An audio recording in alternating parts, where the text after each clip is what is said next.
그것은 독서에서 흥미를 끈 인간들의 갖가지 경우들을 내 정신의 양식으로 삼고 그것들을 회상하고 변형시키고 결합시켜 내 자신과 결부시키는 일이었다. 그 결과 나는 내가 공상하는 인물이 한 사람이 되어 내 취미에 맞는 가장 즐거운 위치에 항상 내 자신을 올려놓고 그리하여 마침내 도달한 가공의 경지에서 불만스런 현실의 처지를 잊어버릴 수가 있다고 생각했다.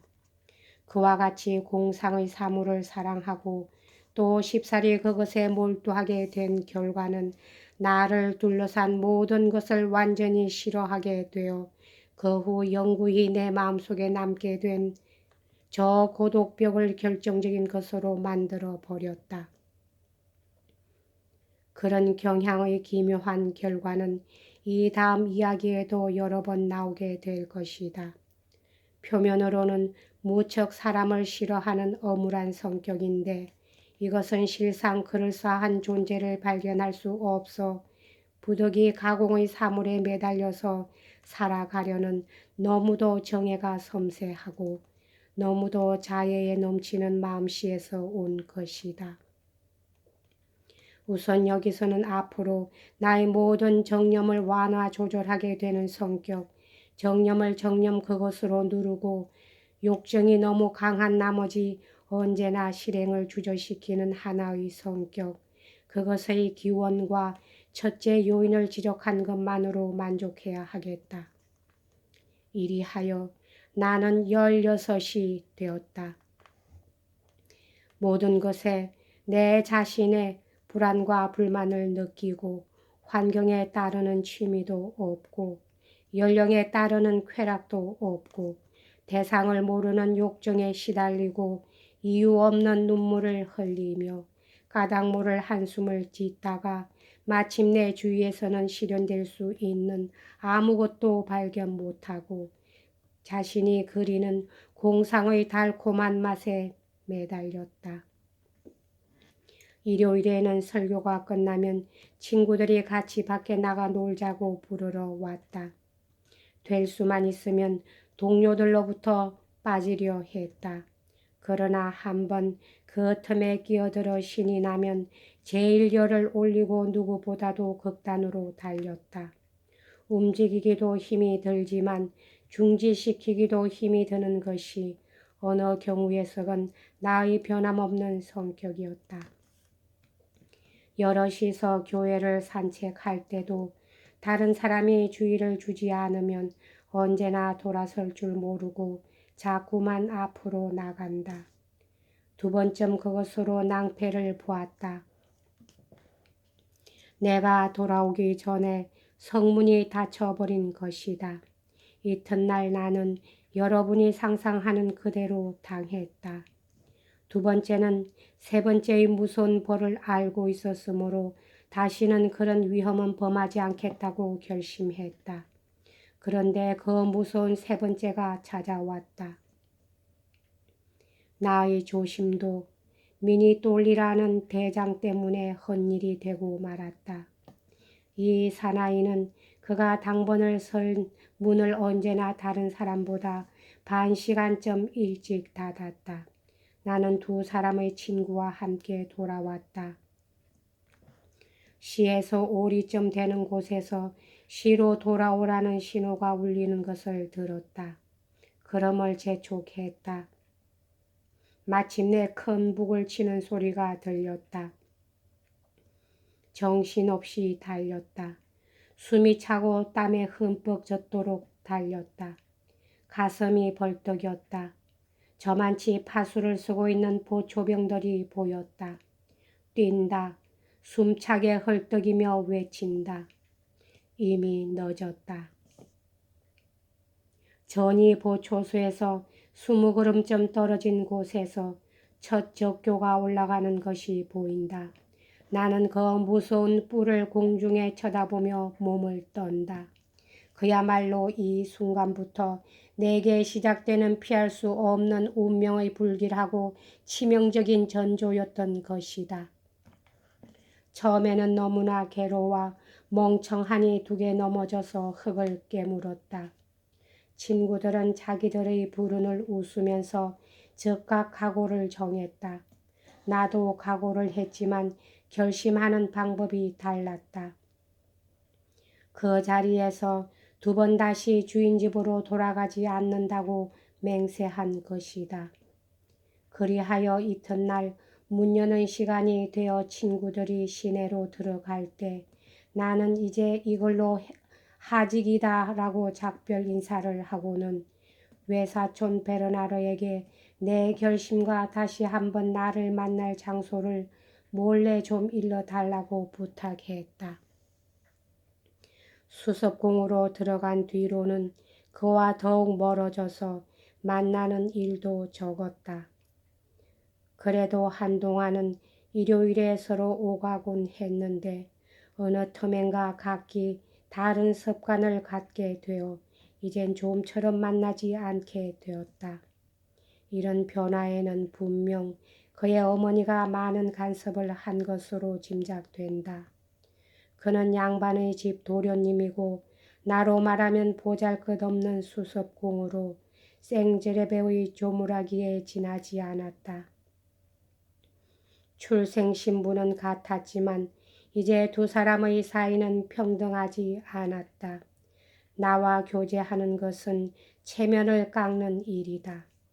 그렇지만 두 사람의 관계가 완전히 끊어진 것은 아니었다.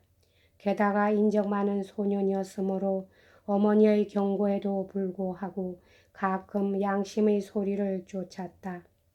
내 결심을 듣자 그는 곧 달려왔다. 나의 결심을 돌리려고도 하지 않았고 그런가 하면 함께 결심을 굳히려고도 하지 않았다. 그저 다소의 전별금으로서 나의 도주를 승인하는 것이었다. 실은 내가 가지고 있는 돈만으로는 그리 멀리 갈 수는 없었다. 그는 특히 내게 한 자루의 단검을 주었다. 나는 그것이 무척 마음에 들어 토리노까지 가지고 갔으나 거기서 돈이 필요해 팔고 말았다. 정말 그때는 흔히 말하듯이 살을 에이는 것 같았다. 뒤에 와서 이 위기에 점하여 그가 내게 한 일을 회상하면 그가 그의 어머니 그리고 어쩌면 그의 아버지의 지시에 따른 것이라는 생각이 점점 확실해졌다. 그 자신 같으면 나를 붙들어 놓으려고 애를 쓰든가 나를 따라 나설 생각을 하든가 둘 중의 하나를 택했을 텐데 그렇게 하지 않았기 때문이다. 나의 계획을 단념시키려 하기보다는 오히려 격려했다. 나의 굳은 결심을 알자 별로 눈물을 흘리는 일도 없이 가버렸다. 그 후로 두 사람은 편지를 한 일도 다시 만난 일도 없다. 안타까운 일이다.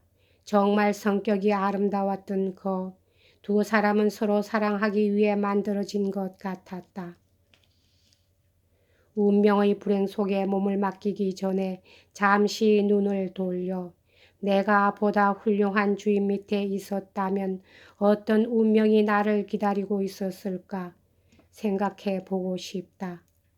선량한 기술자, 특히 어떤 종류의 계급에 속하는, 예를 들어 저네버의 조각사와 같은 계급에 속하는 기술자의 평온하고 평범한 직업만큼 내 기질에 맞는 것, 나를 행복하게 만드는 데 적당한 것은 없었다.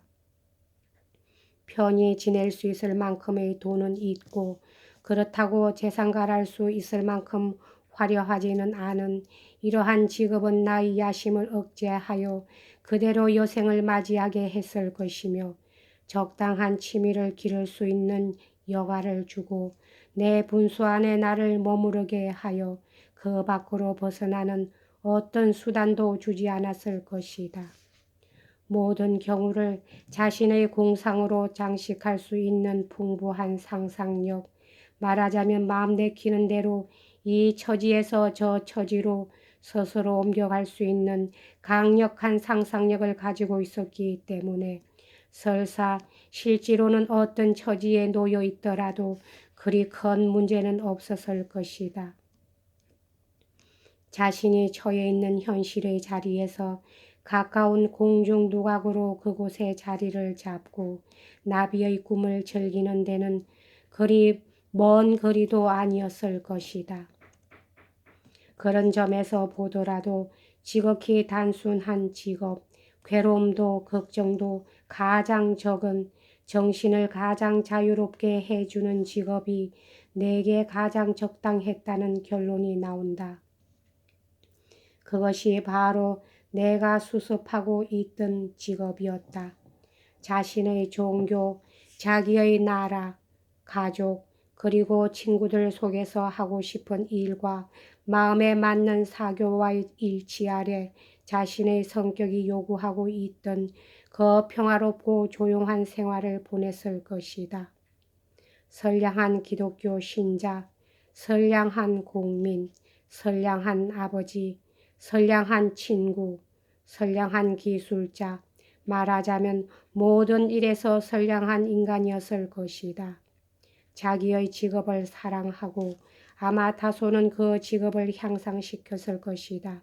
그리하여 평범하고 단순한, 그러나 그 누구와도 평등하고 평화로운 생애를 보낸 다음 집안 사람들이 품에 안겨 편안히 눈을 감았을 것이다. 곧 잊혀졌을런지도 모른다. 그러나 사람들이 생각해 주는 동안만은 적어도 아낌을 받게 되었을 것이다. 그런데 나는 어떤 광경을 그리려 하고 있는가? 아, 내 생애의 참혹상을 너무 미리 들추지 말자. 이제 곧 이 애처로운 문제를 실정이 나도록 독자는 보게 될 터이니까. 여기까지 하겠습니다.